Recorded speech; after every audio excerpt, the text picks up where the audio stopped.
Je crois qu'il faut s'interroger sur un certain nationalisme. Qu'est-ce qui fait qu'aujourd'hui, effectivement, on continue de lancer des bananes à des noirs? Je veux dire, c'est quand même incroyable. C'est scandaleux. C'est scandaleux, c'est absolument scandaleux. Mais je veux dire, mais ça vient d'où? Ça vient d'où? Ça vient d'une histoire, ça vient de la structuration même de la société qui crée un nationalisme. Et je crois, moi, qu'il faut dénationaliser l'histoire de France. Il faut dénationaliser l'histoire de France, c'est-à-dire d'abord, il faut arrêter avec le mythe des Gaulois. Les Français ne sont pas les héritiers des Gaulois.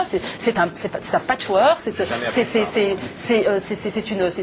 une société qui, enfin, je veux dire, qui est hybride, etc., etc. Et donc, j'ai le sentiment, et je crois, et j'en suis même certaine, c'est que l'identité française est construite autour du christianisme, de la chrétienté et de l'européanisme, c'est-à-dire du fait qu'on est blanc de peau. C'est-à-dire que quand on est français, être français réellement, c'est être blanc et d'origine chrétienne, peu importe qu'on soit athée ou pas.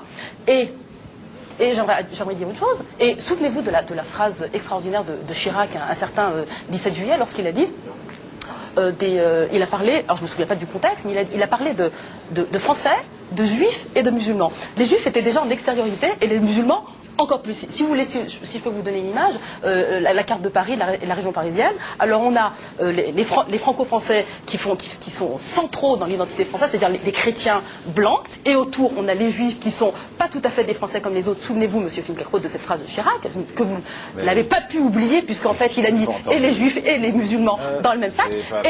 Et si vous voulez, les musulmans, les métèques, les arabes, les noirs, encore plus en extériorité. Ça veut dire quoi? Ça veut dire que tant que l'identité française sera construite autour de ces identités-là, c'est-à-dire des identités nationales, eh bien, nous, arabes, noirs, musulmans, et c'est pour ça qu'on s'intitule indigènes, nous serons toujours des étrangers. Et donc je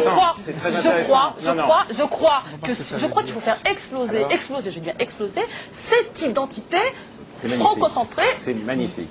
Centrée, absolument, et donc intégrer, c'est-à-dire effectivement faire rentrer dans cette identité tout ce qui n'est pas blanc et chrétien. Alors, écoutez,